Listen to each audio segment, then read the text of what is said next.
Karsaz road पर आधी रात को एक दुल्हन तुम्हारा इंतजार कर रही है। कहते हैं उसकी शादी उसी रात टूट गई थी और वो आखिरी सांस तक सड़क पर खड़ी रही। बारिश हो या धुंध, उसके घुंघरू तुम्हें पुकार लेते हैं। मैंने उसे देखा, उसने हाथ हिलाया, लेकिन उसका चेहरा अल्लाह ना दिखाए।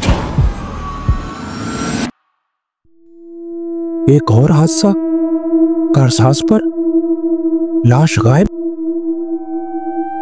बेटा, तुम उसकी आंखों में मत देखना, वरना तुम घर वापस नहीं पहुंचोगे। और फिर वो मेरे सामने आ गई, बिल्कुल कार के बीच में, चेहरा सफेद, आंखें दूध की तरह बेजान। मुझे घर छोड़ दो। क्या तुमने उसे देखा है? तो शायद तुम मर चुके हो।